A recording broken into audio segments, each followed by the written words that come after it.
ಓಂ ಶ್ರೀ ಬಸವಲಿಂಗಾಯ ಬಸವಾದಿ ಪ್ರಮುಖರನ್ನು ಹಾನಗಲ್ಲ ಗುರುಕುಮಾರ ಶಿವಲಿಂಗರನ್ನು ಗುಡ್ಡದ ಬಸವರಾಜೇಂದ್ರ ಶಿವಲಿಂಗರನ್ನು ಸ್ಮರಣೆ ಮಾಡಿ ಪರಮ ಪೂಜ್ಯ ಗುಡ್ಡದ ಬಸವರಾಜೇಂದ್ರ ಶಿವಯೋಗಿಗಳ 61ನೇ ಪುಣ್ಯ ಸ್ಮರಣೋತ್ಸವ ಜೊತೆಗೆ ಶಿವಬಸವರಾಜೇಂದ್ರ ಮಹಾಸ್ವಾಮಿಗಳವರ ಷಷ್ಠಬ್ದಿ ಪೂರ್ತಿ ಸಮಾರಂಭದ ನಿಮಿತ್ತವಾಗಿ ಪೂರ್ವಭಾವಿ ಸಮಾಲೋಚನಾ ಸಭೆ. ಈ ಕಾರ್ಯಕ್ರಮದ ದಿವ್ಯ ಸಾನ್ನಿಧ್ಯ ವಹಿಸಿ ನಮಗೆಲ್ಲರಿಗೂ ದರ್ಶನ ಆಶೀರ್ವಾದವನ್ನು ನೀಡ್ತಾ ಇರ್ತಕ್ಕಂಥವರು ನಮಗೆ ಹಿರಿಯರು, ಮಾರ್ಗದರ್ಶಕರು, ಪೂಜ್ಯಪಾದರು ಆದ ನಿಮ್ಮೆಲ್ಲರ ಗುರುಗಳಾಗಿರ್ತಕ್ಕಂಥ ಶ್ರೀಮನ್ ನಿರಂಜನ ಪ್ರಣವ ಸ್ವರೂಪ ಶಿವಬಸವರಾಜೇಂದ್ರ ಅಪ್ಪಗಳವರ ಶ್ರೀಪಾದಗಳಲ್ಲಿ ಅನಂತ ಪ್ರಣಾಮಗಳು. ಜೊತೆಗೆ ಇಲ್ಲಿವರೆಗೆ ನಿಮ್ಮೆಲ್ಲರಿಗೂ ಇಂಥದೊಂದು ಕಾರ್ಯಕ್ರಮ ಮಾಡಬೇಕು, ಯಾವ ರೀತಿಯಾಗಿ ಮಾಡಬೇಕು, ಇದರಲ್ಲಿ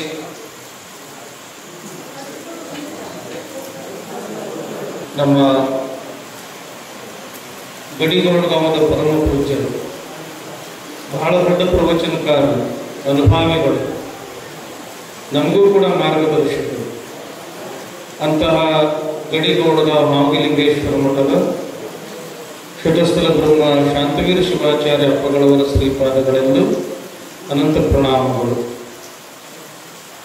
ಈ ಕಾರ್ಯಕ್ರಮದ ದಿವ್ಯ ಸಾನ್ನಿಧ್ಯವನ್ನು ವಹಿಸಿದವರು ಅಮ್ಮಿನಗಡದ ದಕ್ಷಿಣ ಮಠದ ಅಪ್ಪಗಳು. ನಮ್ಮ ಜೊತೆಗೆ ವಿಶೇಷವಾಗಿ ನಿಮ್ಮ ಅಪ್ಪವ್ರ ಜೊತೆಗೆ ಬಹಳ ಒಂದು ಆತ್ಮೀಯ ಸ್ನೇಹ ಸಂಬಂಧವನ್ನು ಹೊಂದಿರತಕ್ಕಂಥ ಪೂಜ್ಯರು. ಆ ಭಾಗದಲ್ಲಿ ಅನೇಕ ಸಂಘ ಸಂಸ್ಥೆಗಳನ್ನು ಸ್ಥಾಪನೆ ಮಾಡಿ ಸಾವಿರಾರು ಮಕ್ಕಳಿಗೆ ವಿದ್ಯಾದಾನವನ್ನು ಮಾಡತಕ್ಕಂಥ ಶ್ರೀಮನ್ ನಿರಂಜನ ಪ್ರಣವ ಸ್ವರೂಪ ಶಂಕರರಾಜೇಂದ್ರ ಅಪ್ಪಗಳ ಶ್ರೀಪಾದಗಳಲ್ಲೂ ಅನಂತ ಪ್ರಣಾಮಗಳು. ಈ ಕಾರ್ಯಕ್ರಮದಲ್ಲಿ ಪ್ರಾಸ್ತಾವಿಕವಾಗಿ ತಮ್ಮೆಲ್ಲರಿಗೂ ಮಾರ್ಗದರ್ಶನವನ್ನು ನೀಡಿರತಕ್ಕಂಥ ಆತ್ಮೀಯ ಪರಮ ಪೂಜ್ಯರಾದ ಷಟಸ್ಥಲ ಬ್ರಹ್ಮ ಶಂಭುಲಿಂಗ ಶಿವಾಚಾರ್ಯ ಮಹಾಸ್ವಾಮಿಗಳವರ ಶ್ರೀಪಾದಗಳನ್ನು ಅನಂತ ಪ್ರಣಾಮಗಳು. ಈ ಪೂರ್ವಭಾವಿ ಸಭೆಯಲ್ಲಿ ಭಾಗವಹಿಸಿರ್ತಕ್ಕಂಥ ನಮ್ಮ ಖೇಡಗಿ ಮತ್ತು ಮಿಯಾರ್ ಗ್ರಾಮದ ಎಲ್ಲ ಗುರು ಹಿರಿಯರಿಗೂ, ವಿಶೇಷವಾಗಿ ಯುವಕರಿಗೂ ಮತ್ತು ತಾಯಂದಿರಿಗೂ ಅನಂತ ಶರಣಾರ್ಥಿಗಳು.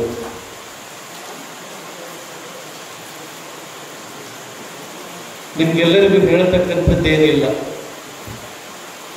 ಸಾಕಷ್ಟು ವರ್ಷದಿಂದ ನಾವು ಖೇಡಗಿ ಗ್ರಾಮಕ್ಕೂ ಬರ್ತಾ ಇದ್ದೀವಿ.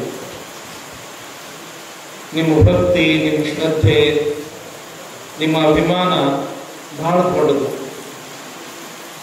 ಜಾತ್ರಾ ಸಮಯದಲ್ಲಿ ಮಾಡತಕ್ಕಂಥ ನಿಮ್ಮ ಕಾರ್ಯವೂ ಕೂಡ ಬಹಳ ಅಚ್ಚುಕಟ್ಟಾಗಿರ್ತದೆ, ಬಹಳ ನೀಟಾಗಿರ್ತದೆ. ನಾವು ಸಾಕಷ್ಟು ಕಡೆಗೆ ಜಾತ್ರೆಗೆ ಹೋಗ್ತೀವಿ, ಅಲ್ಲಿ ಕಾರ್ಯಕ್ರಮ ನೋಡ್ತೀವಿ, ಅಲ್ಲಿ ದಾಸೋಹ ವ್ಯವಸ್ಥೆ ನೋಡ್ತೀವಿ. ಆದ್ರೆ ಯಾವ ಮಠದಲ್ಲಿಯೂ ಕೂಡ ಪ್ರಸಾದಕ್ಕೆ ಚೆನ್ನಾಗಿರ್ತಕ್ಕಂಥ ರೊಟ್ಟಿ, ಚಪಾತಿ, ಪಲ್ಯ, ಚಟ್ನಿ ಮತ್ತು ಸ್ವೀಟು, ಅನ್ನ ಮತ್ತು ಸಾರು ಇಷ್ಟು ಪ್ರೀತಿಯಿಂದ ಬಂದಿರತಕ್ಕಂಥ ಸಾವಿರಾರು ಭಕ್ತರಿಗೆ ಬಹಳ ಪ್ರೀತಿಯಿಂದ ಪ್ರಸಾದ ಮಾಡಿಸ್ತಕ್ಕಂಥ ಒಂದು ಅಪರೂಪದ ಗ್ರಾಮ ಅಂತಂದ್ರೆ ಅದು ನಮ್ಮ ಖೇಡಗಿ ಗ್ರಾಮ. ನಿಮ್ಮಂಗೆ ಬಹುತೇಕ ದಾಸೋಹದ ವ್ಯವಸ್ಥೆ, ಬೆಳಿಗ್ಗೆ ನಾಷ್ಟ ಬಂತು, ಮಧ್ಯಾಹ್ನ ಪ್ರಸಾದ ಬಂತು, ಬಂದ ಸ್ವಾಮಿಗಳ ವ್ಯವಸ್ಥೆ ಬಂತು, ಇಷ್ಟು ನೀಟಾಗಿ ಮಾಡೋರನ್ನ ನಾವು ಎಲ್ಲಿ ನೋಡೇ ಇಲ್ಲ. ಅಷ್ಟೊಂದು ಪ್ರೀತಿಯ ಗ್ರಾಮ. ಯಾಕಂತಂದ್ರ ನಮ್ಮೂರಿಗೆ ಅಲ್ಲಿಂದ ಬರಾಕತ್ತಾರಪ್ಪ ಭಕ್ತರು, ಹೊರಗಿನಿಂದ ಸ್ವಾಮಿಗಳು ಬರಾಕತ್ತಾರ. ಅವ್ರ ವ್ಯವಸ್ಥೆಯೊಳಗೆ ಏನು ತೊಂದರೆ ಆಗಬಾರ್ದು, ಚೆನ್ನಾಗಿ ಮಾಡಬೇಕು ಅನ್ನೋದೊಂದು ಒಂದು ದೊಡ್ಡ ಗುಣ ಅದು. ಅದಕ್ಕೆ ಅಭಿಮಾನ ಅಂತ ಕರೀತಾರೆ. ಅಭಿಮಾನ ಎಲ್ಲಕ್ಕಿಂತ ದೊಡ್ಡದು ಯಾವುದು ಅಂತಂದ್ರೆ ಅಭಿಮಾನ. ನಮ್ಮೂರು, ನಮ್ಮ ಮಠ, ನಮ್ಮ ಅಪ್ಪವರು ಅನ್ನೋದೇನಿರ್ತೈತಲ್ಲ, ಇದು ಅಭಿಮಾನ ಬಹಳ ದೊಡ್ಡದು. ಸುಮ್ಮನೆ ಒಂದು ದೃಷ್ಟಾಂತ ಹೇಳ್ತೀನಿ ನಿಮ್ಗೆ. ಸ್ವಾಮಿ ವಿವೇಕಾನಂದರು ಅಮೇರಿಕಾಕ್ಕೆ ಹೋಗಿರ್ತಕ್ಕಂಥ ಪ್ರಸಂಗ, ಎಲ್ಲ ಧರ್ಮ ಜಾಗೃತಿಗಾಗಿ ಹೋಗಿರ್ತಕ್ಕಂಥ ಪ್ರಸಂಗ. ಹೋಗಿ ಬಹಳ ದಿವಸ ಆಗಿತ್ತು. ಅಮೆರಿಕಾದಲ್ಲಿ ನಡೆದಿರ್ತಕ್ಕಂಥ ಒಂದು ಸತ್ಯ ಘಟನೆ ನಿಮ್ಮ ಮುಂದೆ ಹೇಳಕತ್ತೀನಿ. ಒಂದು ಗಾರ್ಡನ್ ಕೂತಿರ್ತಾರ ಸ್ವಾಮಿ ವಿವೇಕಾನಂದ, ಮುಖ ಬಾಡಿ ಬಿಟ್ಟಿರ್ತದೆ. ಒಬ್ಬ ಹುಡುಗ ಬಂದು ನೀವು ಸ್ವಾಮಿ ವಿವೇಕಾನಂದ ಅಲ್ರೇನ್ರಿ ಅಂತ ಕೇಳ್ತಾರ. ಒಬ್ಬ ಹುಡುಗ, ಹೌದಪ್ಪ ನಿನಗೆ ಹೆಂಗ್ ಗೊತ್ತು ಅಂತ ಕೇಳ್ತಾರ. ಏನಿಲ್ಲ, ನೀವು ಅಮೇರಿಕಾಕ್ಕೆ ಬಂದಿರಿ, ಅಮೇರಿಕಾದ ಎಲ್ಲಾ ಪತ್ರಿಕೆಯೊಳಗೆ ನಿಮ್ದೇ ಫೋಟೋಗಳು ಬರಕತ್ತವ, ನಿಮ್ದೇ ಸ್ಟೇಟ್ಮೆಂಟ್ಗಳು ಬರಕತ್ತವ, ಅದಕ್ಕೆ ನಾನು ನಿಮ್ಮನ್ನು ಗುರುತು ಹಿಡಿದೆ ಅಂತ ತಿಳ್ಕೊಂಡು ಆ ಹುಡುಗ ಅಂತಾರ, ಹೌದು ಇಷ್ಟೆಲ್ಲ ಜೋರ್ ಭಾಷಣ ಮಾಡ್ತಕ್ಕಂಥವ್ರು ನೀವು, ಧರ್ಮ ಪ್ರಚಾರ ಮಾಡ್ತಕ್ಕಂಥವ್ರು ನೀವು, ಆದ್ರೆ ನಿಮ್ ಮುಖ ಇಟ್ಟ ಆಗ್ಯದಲ್ಲ, ಬಾಡೆ ಇದೆಲ್ಲ ಯಾಕ? ಆವಾಗ ವಿವೇಕಾನಂದರ ಅಂತಾರಂತ, ನೋಡ್ತಮ್ಮ, ಜಗತ್ತಿಗೆ ದೊಡ್ಡಣ್ಣ ಅಮೇರಿಕ, ನಿಮ್ಮಂತ ಶ್ರೀಮಂತ ರಾಷ್ಟ್ರ ಪ್ರಪಂಚದೊಳಗೆ ಎಲ್ಲಿಯೂ ಕೂಡ ಇಲ್ಲ. ಆದ್ರೆ ಏನ್ ಮಾಡ್ತೀಯಪ್ಪ, ಇದು ಶ್ರೀಮಂತರ ರಾಷ್ಟ್ರ ಆಗಿದ್ರು ಕೂಡ ಇಲ್ಲಿ ಸಸ್ಯ ಆಹಾರಗಳು ಕಡಿಮೆ. ನಾವು ಭಾರತದ ಸನ್ಯಾಸಿಗಳು ಮಾಂಸಾಹಾರ ಸೇವನೆ ಮಾಡೋದಿಲ್ಲ, ಸಸ್ಯಾಹಾರ ಸೇವನೆ ಮಾಡ್ತೀವಿ. 2-3 ದಿವಸ ಆದಪ್ಪ ನನಗೆ ಸಸ್ಯಾಹಾರ ಊಟಕ್ಕೆ ಸಿಕ್ಕಿಲ್ಲ, ಅದಕ್ಕೆ ಹೊಟ್ಟೆಗೆ ಅನ್ನ ಇರ್ಲಾರ್ದಕ್ಕೆ ಮುಖ ಬಾಡೈತೆಪ್ಪ ಅಂತ ತಿಳ್ಕೊಂಡು ವಿವೇಕಾನಂದರು ಅಂತಾರಂತ. ಹಾಗಾದ್ರೆ ಇಲ್ಲೇ ಬಿಟ್ರಿ, ನಾ ಹಿಂಗೆ ಹೋಗಿ ಬಂದವನ ಬರ್ತೀನಿ ಅಂತ ತಿಳ್ಕೊಂಡು ಓಡ್ಕೋತ ಹೋಗಿ 1-2 ಸೇಬು ಹಣ್ಣು ತಂದಂತ ಆ ಹುಡುಗ. ಯಾವಾಗ ಸೇಬು ಹಣ್ಣು ತಂದ ವಿವೇಕಾನಂದರಿಗೆ ಕೊಟ್ಟ, ಹೊಟ್ಟೆ ಬಹಳ ಅಷ್ಟಿತ್ತು. ವಿವೇಕಾನಂದರು ಆ 2 ಸೇಬು ಹಣ್ಣು ತಿಂದು ಕಿಶಾದಾಗಿರ್ತಕ್ಕಂತಹ ದುಡ್ಡ ರೊಕ್ಕ ಕೊಡಾಕ ಹೋಗ್ತಾನ. ವಿವೇಕಾನಂದರು ಆ ಹುಡುಗಕ್ಕೆ ರೊಕ್ಕ ಕೊಡಾಕ ಹೋಗ್ತಾರಂತ. ಅವಾಗ ಆ ಹುಡುಗ, ನಾ ರೊಕ್ಕ ತಗೊಳ್ಳೋದಿಲ್ರಿ ಅಂತ ಹೇಳಂತಾರಂತ. ಅವಾಗ ವಿವೇಕಾನಂದರು ಅಂತಾರಂತ, ನೋಡಪ್ಪ, ನಾವು ಭಾರತ ದೇಶದವರು, ಮುಖ್ಯವಾಗಿ ಸನ್ಯಾಸಿಗಳು, ಒಬ್ಬರು ಋಣದಾಗಿರೋರು ನಾವಲ್ಲ. ಅದಕ್ಕೆ ನೀ 2 ಹಣ್ಣು ಕೊಟ್ಟು ನನಗೆ ಉಪಕಾರ ಮಾಡಿದೆ, ಮತ್ತೆ ನಿನ್ನ ಉಪಕಾರ ನಾನು ತೀರಿಸ್ಬೇಕಪ್ಪ. ಉಪಕಾರ ತೀರಿಸಲಾರ್ದೆ ಹಂಗನ ಹೋದಿ ಅಂತಂದ್ರ ನಾ ಋಣಗೇಡಿ ಅಂತ ಅನಿಸ್ಕೊಳ್ತೀನಿ. ಅದಕ್ಕ ನಿನ್ನ ಋಣ ನಾ ತೀರ್ಸಬೇಕು, ತಗೋ ದುಡ್ಡು ಅಂತ ತಿಳ್ಕೊಂಡು ರೊಕ್ಕ ಕೊಡಾಕ ಹೋದಾಗ ಆ ಒಂದು 10-12 ವರ್ಷದ ಹುಡುಗ ಅಂತಾನಂತ, ವಿವೇಕಾನಂದ್ರ ನೀವು ನನ್ನ ಋಣ ತೀರಿಸ್ಬೇಕಲ್ಲ? ಹಾ, ತೀರಿಸ್ಬೇಕಪ್ಪ. ನನ್ನ ಋಣ ನೀವು ದುಡ್ಡು ಕೊಟ್ಟು ತೀರಿಸ್ಬೇಕಾಗಿಲ್ಲ, ನನಗೊಂದು ಮಾತು ಕೊಟ್ಟು ನೀವು ನನ್ನ ಋಣ ತೀರಿಸ್ಬೇಕು. ಏನ್ ಹೇಳಪ್ಪ, ನಾ ಮಾತು ಕೊಡ್ತೀನಿ ಅಂತ ಹೇಳಂದಾಗ ಆವಾಗ ಆ ಅಮೇರಿಕಾದ ಹುಡುಗ ಸ್ವಾಮಿ ವಿವೇಕಾನಂದರಿಗೆ ಅಂತಾನಂತ, ನಾನು ಜಗತ್ತಿನ ದೊಡ್ಡ ರಾಷ್ಟ್ರ ಅಮೇರಿಕಕ್ಕೆ ಹೋಗಿದ್ದೆ. ನಾನು ಅಂತ ಅಮೇರಿಕಾದಂತ ರಾಷ್ಟ್ರದೊಳಗ ತಿನ್ನಾಕ 1-2 ಹಣ್ಣು ಸಿಗಲಿಲ್ಲ ಅಂತ ನೀವು ಭಾರತ ದೇಶದಾಗ ಹೋಗಿ ನಮ್ಮ ದೇಶದ ಬಗ್ಗೆ ಅಪಪ್ರಚಾರ ಮಾಡಕ್ ಹೋಗ್ಬೇಡ್ರಿ. ಹಿಂಗ ನಾ ಅಪಪ್ರಚಾರ ಮಾಡೋದಿಲ್ಲ ಅಂತ ನೀವು ನನಗೆ ವಚನ ಕೊಡ್ರಿ ಅಂತ ತಿಳ್ಕೊಂಡು ಆ ಹುಡುಗ ಸ್ವಾಮಿ ವಿವೇಕಾನಂದರು ಅಂತಾರೆ. ಅಂದ್ರ ಆ ಸಣ್ಣ ಹುಡುಗನಿಗೆ ತನ್ನ ದೇಶದ ಬಗ್ಗೆ ಎಷ್ಟು ಅಭಿಮಾನ, ನನ್ನ ದೇಶದ ಮರ್ಯಾದೆ ಹೋಗ್ಬಾರ್ದು ಅನ್ನೋದು ಎಷ್ಟೊಂದು ಸ್ವಾಭಿಮಾನ ಇರಬೇಕು. ಹಂಗ ಆ ಹುಡುಗ ತನ್ನ ದೇಶದ ಬಗ್ಗೆ ಎಷ್ಟು ಅಭಿಮಾನ ಅದ, ಹಂಗ ನಮ್ಮಲ್ಲಿಯೂ ಕೂಡ ದೇಶದ ಬಗ್ಗೆ ಅಭಿಮಾನ ಇರಬೇಕು. ಜೊತೆಗೆ ಧರ್ಮದ ಬಗ್ಗೆಯೂ ಕೂಡ ಅಭಿಮಾನ ಇರಬೇಕು, ಧರ್ಮ ಗುರುಗಳ ಬಗ್ಗೆಯೂ ಕೂಡ ಅಭಿಮಾನ ಇರಬೇಕು, ಧರ್ಮ ಕ್ಷೇತ್ರಗಳ ಬಗ್ಗೆಯೂ ಕೂಡ ಅಭಿಮಾನ ಇರಬೇಕು. ಆ ಅಭಿಮಾನ ಇದ್ದಾಗ ಏನಾದ್ರೂ ನಮ್ಮ ಧರ್ಮ ಜಾಗೃತ ಆಗಕ್ಕೆ ಸಾಧ್ಯ ಅದ, ಊರಲ್ಲಿ ಒಂದು ಬೆಳಕು ನೋಡಕ್ಕೆ ಸಾಧ್ಯ ಅದ. ನೀವು ಸ್ವಲ್ಪ ವಿಚಾರ ಮಾಡ್ರಿ, ಹೆಂಗಿತ್ತು ನಮ್ಮ ಸಮಾಜ, ಹೆಂಗಿತ್ತು ನಮ್ಮ ಧರ್ಮ, ಇವತ್ತು ಯಾವ ಪರಿಸ್ಥಿತಿಗೆ ಬಂದ. ನಾನು ಯಾವಾಗಲೂ ಒಂದು ಮಾತು ಹೇಳ್ತೇನೆ ನಿಮಗೆ, ಇದಕ್ಕೂ ಬಹುತೇಕ ಒಂದು ಸಂದರ್ಭದೊಳಗೆ ಈ ಮಾತನ್ನ ಹೇಳೀನಿ. 1909 ಇಸ್ವಿಯೊಳಗ ನಮ್ಮ ಈ ವೀರಶೈವ ಲಿಂಗಾಯತ ಮಠಗಳು ಎಷ್ಟಿತ್ತು ಅಂತಂದ್ರ 21,400 ಮಠಗಳಿತ್ತು. ಇಲ್ಲಿ ಸ್ವಲ್ಪ ಪ್ರಜ್ಞಾವಂತರು ಅದಿರಿ, ತಿಳಿದವರು ಅದಿರಿ, ನಾನು ನಿಮ್ಗೆ ಹೇಳಕತ್ತೀನಿ, ಮುಖ್ಯವಾಗಿ ಯುವಕರಿಗೆ ಹೇಳಕತ್ತೀನಿ. 1909 ಇಸ್ವಿಯೊಳಗ 21,400 ಮಠಗಳಿದ್ದು ನಮ್ಮ.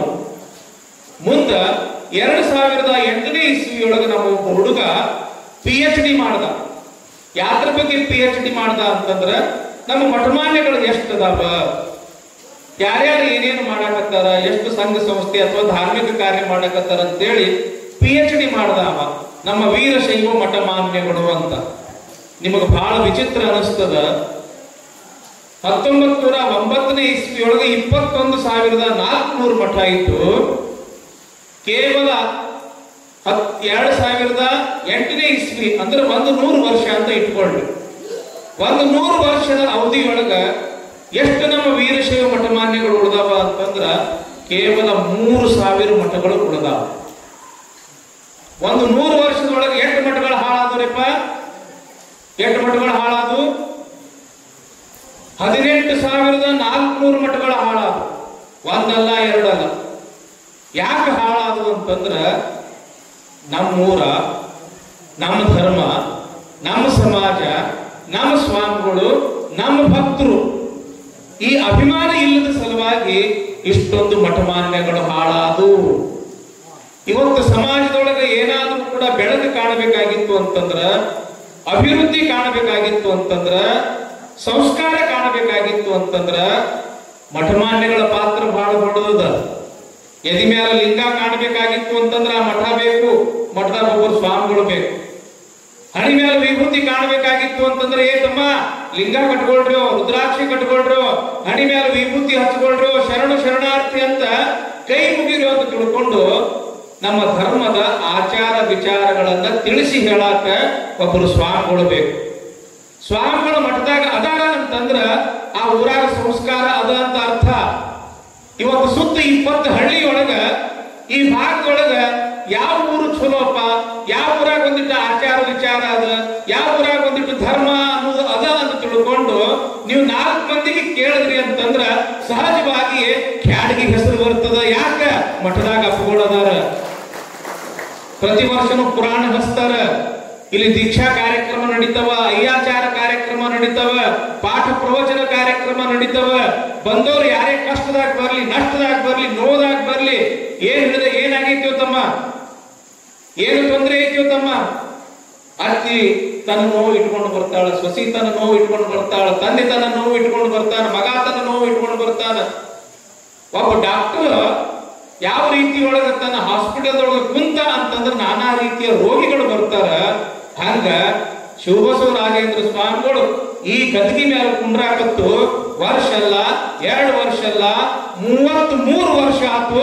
ಸಾವಿರಾರು ಜನರನ್ನು ಉದ್ಧಾರ ಮಾಡ್ಯಾರ ಅವ್ರು ಇದೇ ಗದಗಿ ಮೇಲೆ ಕುಂತ್ಕೊಂಡು. ನಿಮ್ಮೂರಾಗಂತೂ ನಿಮ್ಮ ಅಜ್ಜರ ಬಗ್ಗೆ ಎಲ್ಲರಿಗೂ ಗೊತ್ತದ. ಅವರು ಚೀಟಿ ಚಿಪಾಟಿ, ಅವರು ಔಷಧ ಕೊಡುದು, ಅವ್ರ ಮಾರ್ಗದರ್ಶನ ಮಾಡುದು, ಯಾರ್ಯಾರ ಕಷ್ಟದೊಳಗೆ ಯಾವ ರೀತಿಯಿಂದಲೇ ಕಷ್ಟ ಬರ್ಲಿ ಅದೆಲ್ಲ ಪರಿಹಾರ ಮಾಡ್ತಕ್ಕಂಥದ್ದು.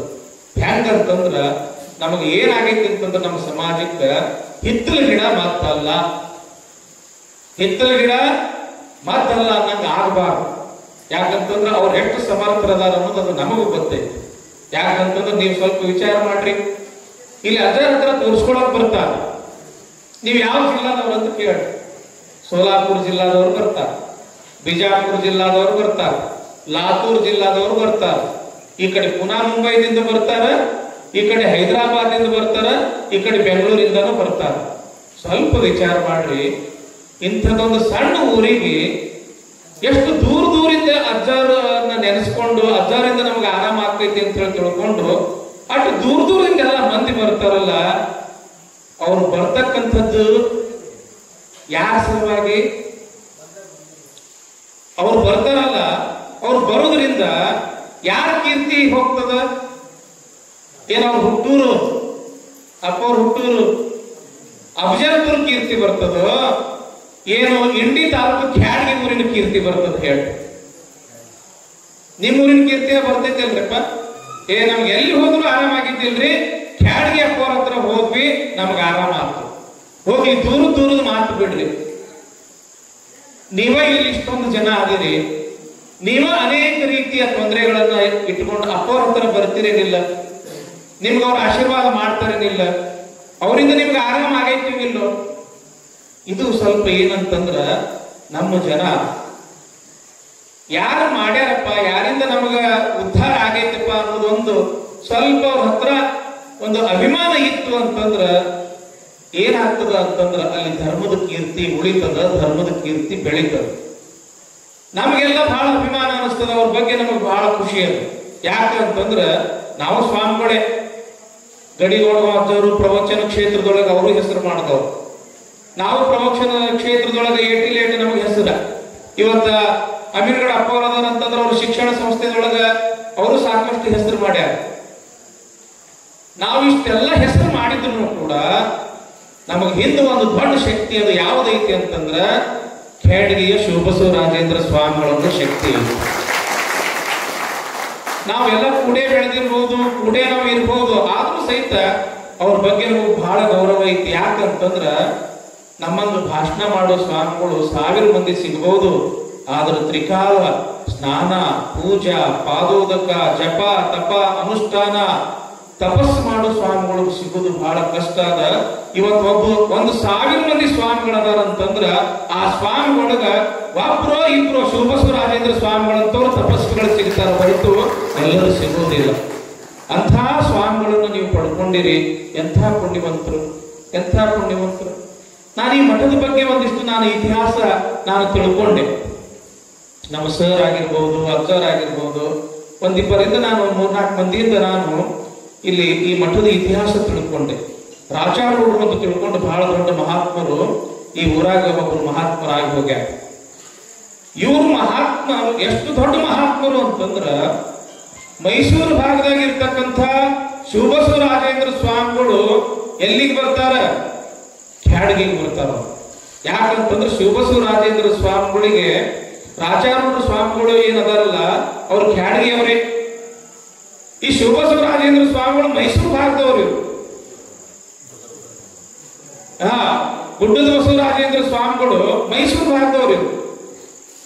ಈ ಮೈಸೂರು ಭಾಗದ ಗುಡ್ಡದ ಬಸವರಾಜೇಂದ್ರ ಸ್ವಾಮಿಗಳು ರಾಜಾರೂಢರು ಎಂತಕ್ಕಂಥ ಬಹಳ ದೊಡ್ಡ ಮಹಾತ್ಮರದರ ಖೇಡ್ಗಿಯೊಳಗ ಅವ್ರು ಶಿವಯೋಗ ಸಾಧನೆ ಮಾಡ್ಯಾರ. ಅವರಿಂದ ನಾನು ಶಿವಯೋಗ ಕಲಿಬೇಕು ಅಂತ ತಿಳ್ಕೊಂಡು ಮೈಸೂರು ಭಾಗದಿಂದ ಎಲ್ಲಿ ಬಿಜಾಪುರ ಜಿಲ್ಲೆ ಇಂಡಿ ತಾಲೂಕು ಇಲ್ಲಿಗೆ ಬರ್ತಾರ. ಅವ್ರ ಕಡೆಯಿಂದ ಎಲ್ಲ ಶಿವಯೋಗ ಅಂತಂದ್ರ ಬಹಳ ಸೂಕ್ಷ್ಮ. ಅಲ್ಲಿ ಮಂತ್ರಯೋಗ, ಲಯಯೋಗ, ಹಠಯೋಗ, ರಾಜಯೋಗ, ಶಿವಯೋಗ ಅಂತೇಳಿ ಹಿಂಗೆಲ್ಲ ಬರ್ತಾವ. ಅವರಿಂದ ಸೂಕ್ಷ್ಮವಾಗಿರ್ತಕ್ಕಂಥ ಎಲ್ಲಾ ಶಿವಯೋಗವನ್ನು ಕಲಿತಾರೆ. ಗುಡ್ಡದ ಬಸವರಾಜೇಂದ್ರ ಶಿವಯೋಗ ಸೂಕ್ಷ್ಮವಾಗಿರ್ತಕ್ಕಂಥ ಶಿವಯೋಗವನ್ನು ಕಲಿತು ಇಲ್ಲಿ ಭೀಮೇಶ್ವರ ಗುಡ್ಡ ಅಂದ್ರಪ್ಪ, ಭೀಮೇಶ್ವರ ಗುಡ್ಡದೊಳಗ ವರ್ಷ ಅಲ್ಲ, 2 ವರ್ಷ ಅಲ್ಲ, 14 ವರ್ಷ ತಪಸ್ಸು ಮಾಡ್ತಾರೆ. 14 ವರ್ಷ ತಪಸ್ಸು ಮಾಡಿದ ಬಳಿಕ ಬಸವರಾಜೇಂದ್ರ ಸ್ವಾಮಿಗಳಿಗೆ ಏನಂತ ಹೆಸರು ಬರ್ತದ ಅಂತಂದ್ರ ಗುಡ್ಡದ ಬಸವರಾಜೇಂದ್ರ ಸ್ವಾಮಿಗಳು ಅಂತ ಹೆಸರು ಬರ್ತದ. ರಾಜಾರೂಢ ಸ್ವಾಮಿಗಳು ಇಲ್ಲೇ ಇದ್ದವರು, ಬಹಳ ದೊಡ್ಡ ತಪಸ್ವಿಗಳು, ಜಪ ತಪ ಅನುಷ್ಠಾನ ಮಾಡೋರು. ಅವ್ರ ಜೊತೆಗೆ ಇನ್ನೂ ನಾನು ಶಿವಯೋಗ ಸಾಧನೆ ಮಾಡಬೇಕು, ಶಿವಾನುಭವ ತಿಳ್ಕೋಬೇಕು ಅಂತ ಗುಡ್ಡದ ಬಸವರಾಜೇಂದ್ರ ಸ್ವಾಮಿಗಳು ಖೇಡ್ಗಿ ಒಳಗೆ ಹೋಗ್ಕೊಳ್ತಾರೆ.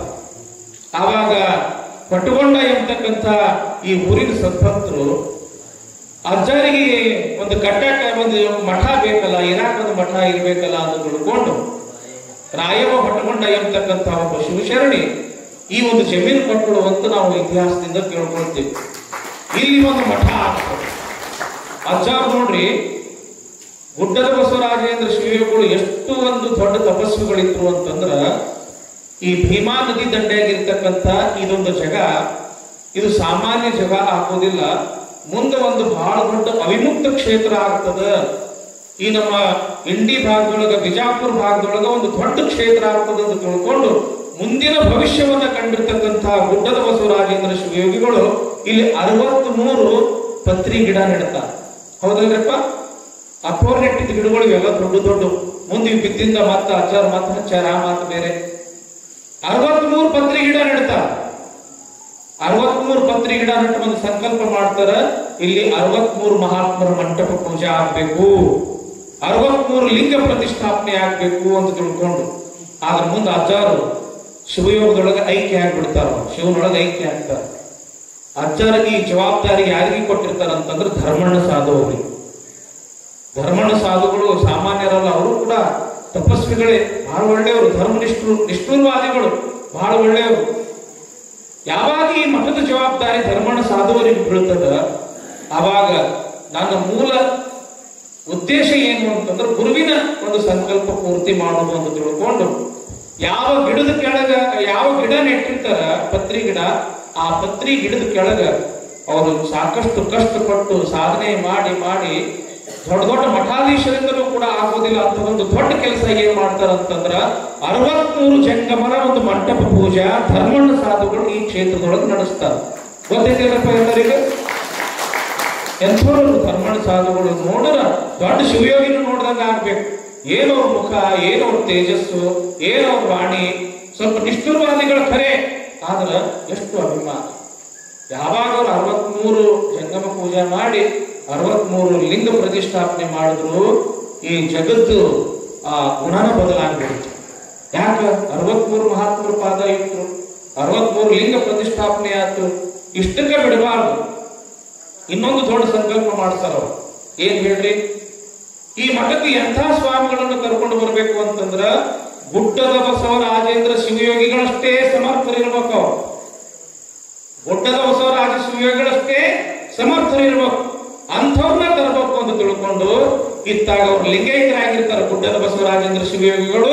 ಇತ್ತಾಗ ಒಬ್ರು ಮಹಾತ್ಮರು ಹುಟ್ಟಿರ್ತಾರ. ಆ ಮಹಾತ್ಮರೇ ಈ ಜಗಕ್ಕೆ ಬರ್ತಾರ, ಶಿವಬಸವರಾಜೇಂದ್ರ ಸ್ವಾಮಿಗಳು.